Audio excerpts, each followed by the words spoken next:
Resource, People and Culture at AP Globe and Sakal Media Group. Can we have a big round of applause for Mr. Vinod?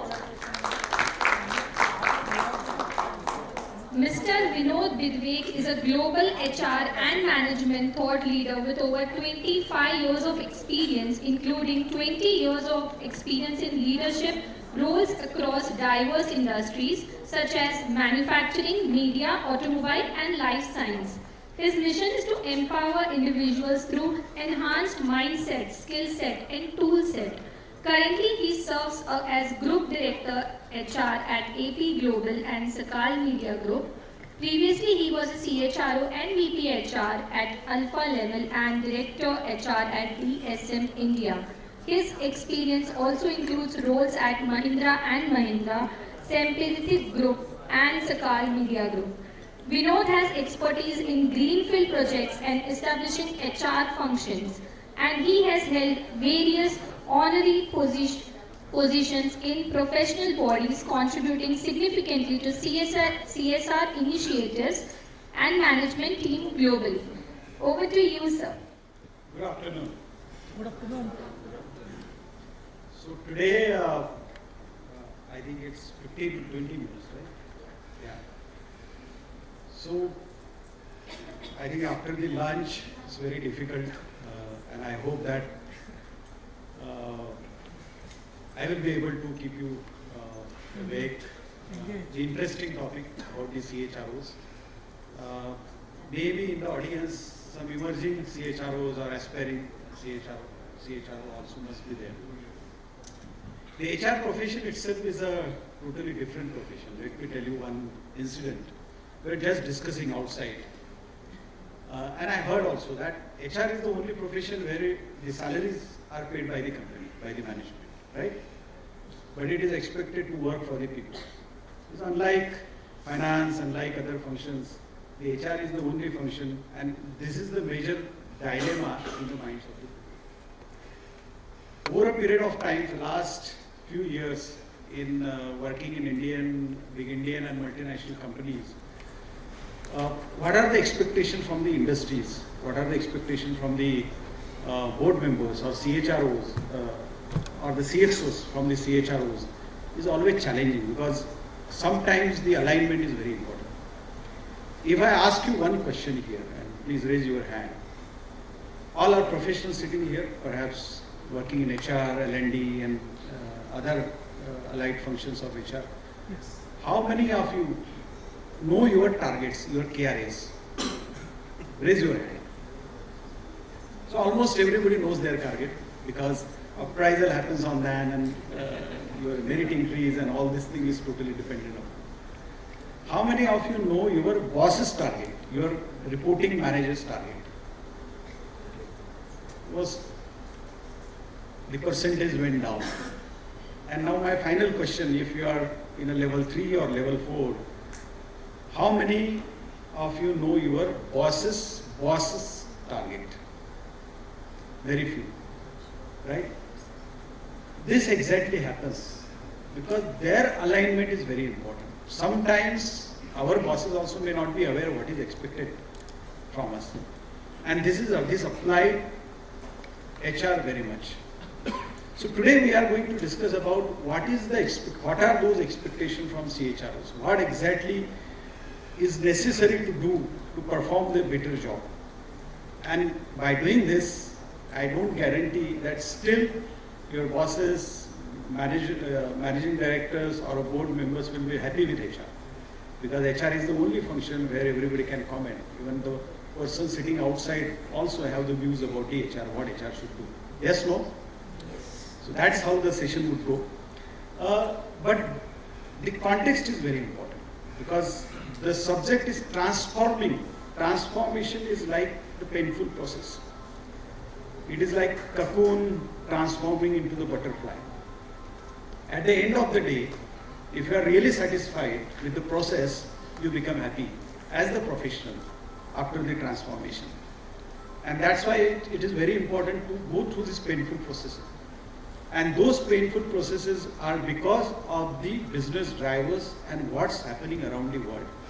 Because the main mistake or we say the error what we do, HR professionals normally based on that, they keep themselves isolated what's happening around the world.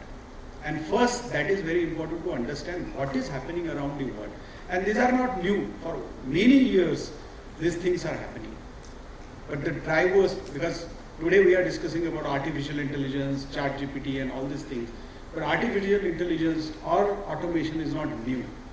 In fact, the discussion already started in 2018 and 19. Only the language models are improved, and then that's how ChatGPT has been. The fundamental, this transformation process is continuous process. And that's why it is very important to understand what is the impact of those things on our roles. First is about the geopolitical challenges, what are. We can't be isolated because what happened in Russia, Ukraine, Russia, that totally impacted the supply chain in Indian companies. We are into the media company and largest, the major contribution comes in the print, that's the paper what comes, newsprint. And that is imported from, majorly from Russia or from those sides. All of a sudden price went up. Then what is the solution? Because then, and we can't go in the market and say that the cost for the readers is increased for the product. It is not possible. So organization has to find out other ways to mitigate that risk. So what are those other ways? Because then the paper, what used to come in India, majority of logistic companies are either European or American. They deny to transport those products in India. So that's how the impact. Then you must have seen what is the consequences on the job. Another is about new things, Middle East, what is happening in Palestine and all these things. There are many companies working in those segments. I was handling the, in my earlier organization, I was the in charge for Middle East and Africa, along with the India. It's very nice to work there, the lifestyle, the way of doing, the professionalism, and really diversity. If you want to see the diversity, just visit those countries. It's really a good diversity, specifically UAE. All Americans, Africans, Asians, white, black, all religions are working together in the world. So diversity is really good there. In fact, not that much in even European countries also. If you go in European countries or in US, they are not that much open, and that's why they have to run those programs. In fact, India itself is a good diverse country, I will say. In terms of the races, in terms of things. Now that definitely will have the impact. And let's see how it happens, how it progresses.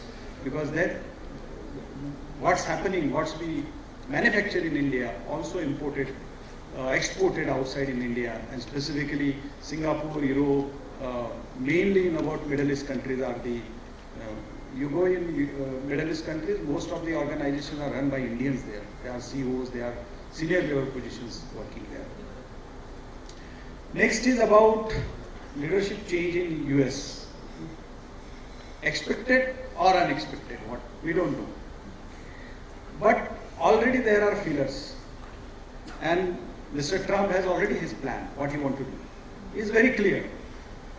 Normally if you follow the social media, and even Elon Musk, what he says, we need to now let it go about the DEI initiatives. There are many organizations in the world, they are now dismantling their DEI team. It started with Harley Davidson, it's John Deere, latest news is Toyota. It doesn't mean that they will not run an inclusion and diversity agenda, but it is more about the definition of E in the DEI. And that is totally changing the workplaces, because then, so-called wokeism and all these things is targeted by the community, by the people, and this is purely a business decision. The few initiatives in the organization, good to have, but then if the business is affected, is the leadership really committed to those initiatives? And this is a great example that how the global companies are moving away from the DEI initiatives. They are moving away the DEI policies, which is actually detrimental to the, mainly the litigation and risk are coming to the, discrimination challenges what they are facing in the Western world. And that definitely will have the impact also on Indian economy as such. And this needs a strategic alignment as a workforce, as a HR professional. We need to decide actually what should be our priority, because the business will be driven by those things, and that needs a strategic alignment, strategic adaptation in the HR professionals need to do that. And finally, sustainability growth. Now, there are many factors. Stability, sustainability, United Nations goals are there. Many companies are actually focusing on people, planet and profit in terms of ethical way. Recent news about Adani, what's happening, share market went down, is a fluctuation. That definitely will have some challenges for business. Now, in totality, in a larger perspective, if you take a holistic approach, do you think that those factors is going to affect internally? Yes, no? If I ask you the question, Yes. are those actually, and we need to be concerned about those, because it is very, I will say, very good as a statement, as a quote. The business leader says that we are in the society where, if society fails, we don't have a right to do the business.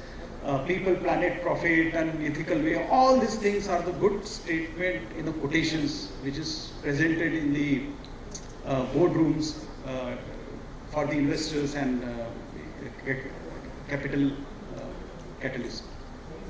More importantly, how committed those leaderships are towards those initiatives. It's a paradox. The organizations is mainly they say that we need to, we need to work on reducing the carbon footprint, net zero, and all these things, and traveling by the economy class, and taking a session on how to reduce the carbon footprint. The metal companies, metal equipment manufacturing companies speaking about the carbon reduction. Water selling companies, sugar selling, like Coca-Cola and Pepsi are speaking about water scarcity and all these things. It is there. It is just eyewash. For a purpose statement, you can write that, and it is good for the branding purpose. Aligning with the branding, we say that our new generation needs alignment to the brand, needs alignment to the purpose, and that is right. But then we need to clear about the definition of the purpose, and we need to come out that shallow word, that what exactly the life is, what the predictability is there. Let's understand that the organizations are not there for the social cause. Many organizations say that our profit making is not our final target. They say that purpose is important. We want to make the impact in the life of the people. But then will they follow that non-profit? If their organization is not going to be profitable, will they do that? Will they operate? They will not operate. This is very good to have and policies and all these things, but the fundamental is top line and bottom line. And this top line and bottom line is possible only when you have the right people in the organization. And that's how it is very important that technology comes into the picture. I'm putting technology before the people because people have a larger dimensions into that. But it is a transformative role rather than what we are speaking today is not about everybody is speaking about artificial intelligence, technology, definitely complementary. There are many organizations, we get calls from the organizations and all these things selling the product. Sometimes I wonder that really those are necessary. The talent acquisition team, they are hiring only 50, 100 people in a year. Really they need such types of technology because then human anger is missing. There are many, you also must have applied to many positions on the LinkedIn and all these things. How many times you get a response? Responsive organization, responsive HR, it is happening. We are missing the human touch in the spider of the technology where we are totally rely on the technology. Technology is good, technology should be used as a complementary thing. But we need to understand the transforming nature of the technology rather than just working on the technology. It's a buzzword. So first we need to put the people in the center.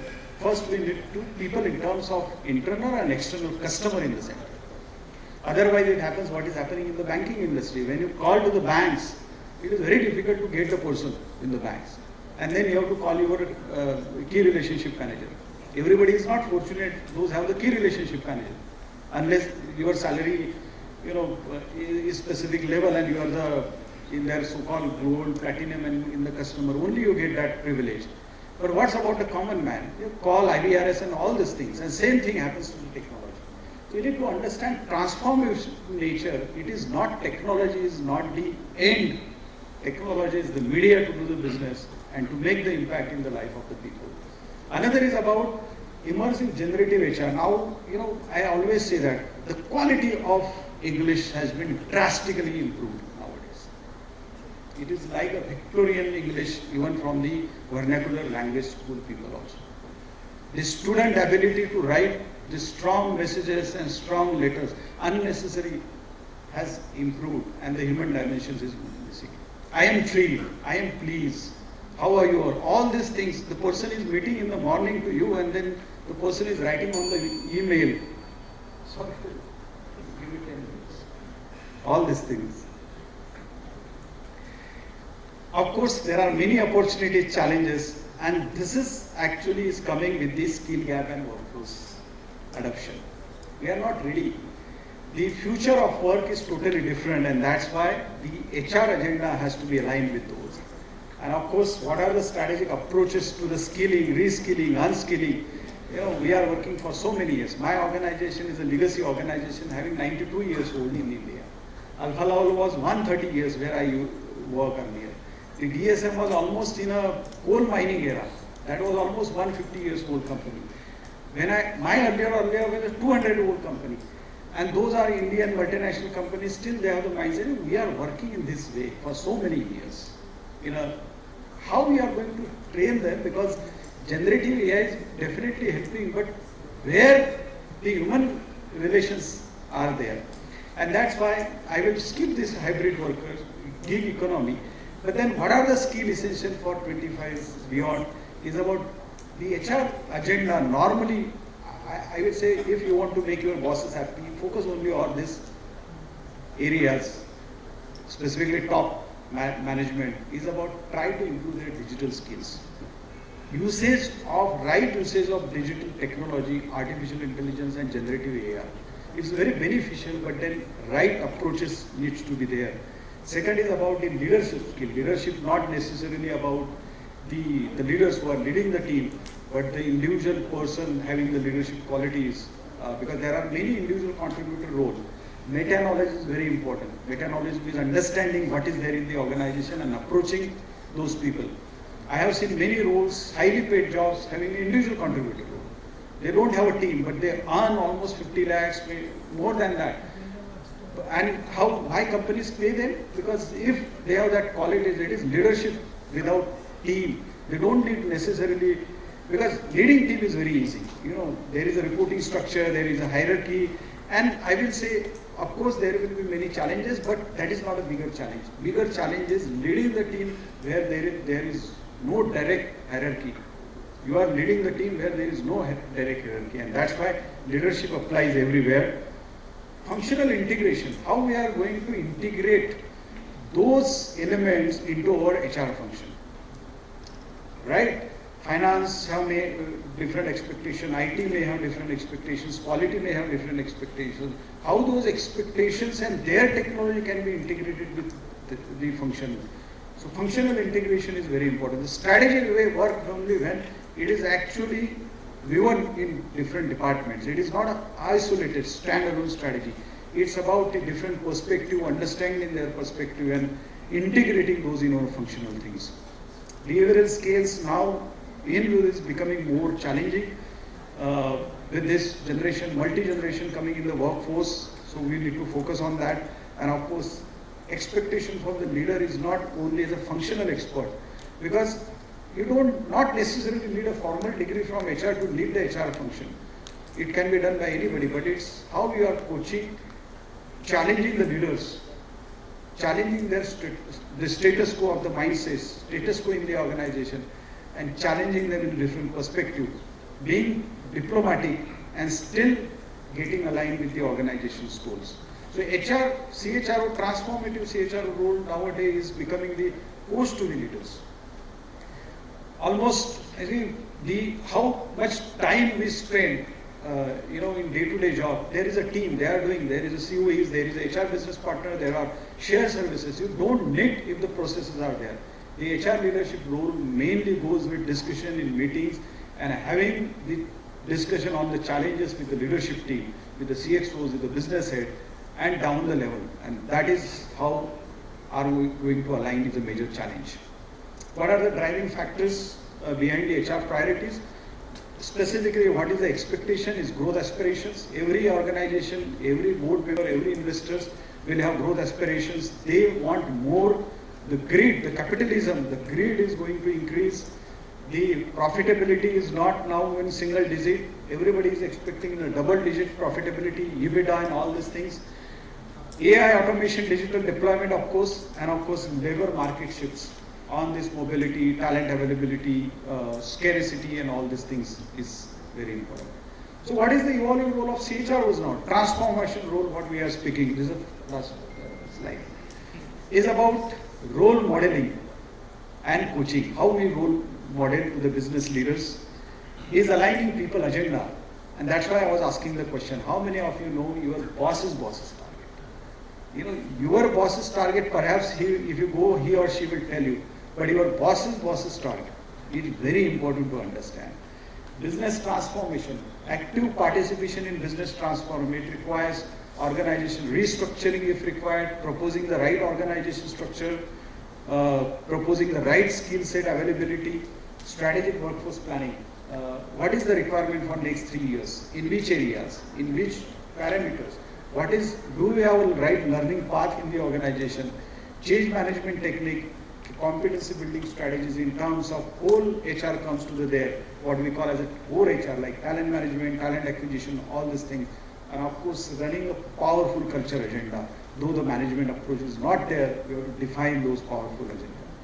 And these are the milestones of it. These are the 4 areas, if you focus, will having the major impact. Forget about, there are many organizations who will support. One is about organization design as per the expectations. How you are going to propose that organization. Sometimes there may be a blind spot in the mind of the leadership team that how they want the organization. Most of the time in the organization restructuring, we feel the organization chart with the people available. It is not the right way. So how the span of control is there? How many people can lead? What is the leadership team required? Promotions and all these things nowadays, people say, but how we are converting the role-based organization? It comes, that is going to make the impact.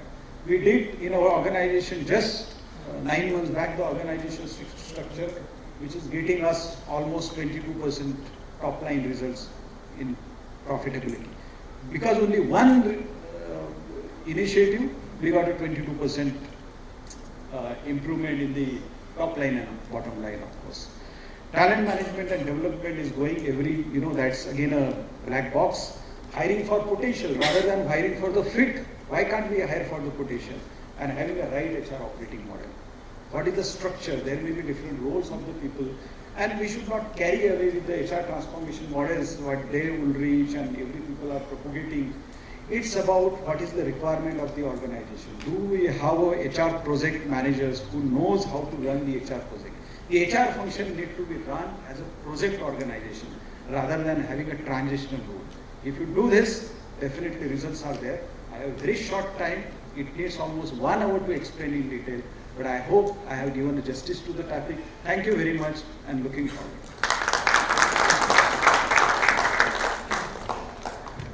So, thank you so much for the wonderful session, and I would like to call upon stage Miss Indrani Nandi Dev, Associate Director HR at LTI Mindtree. Please put your hands together for Miss Indrani to do the honors.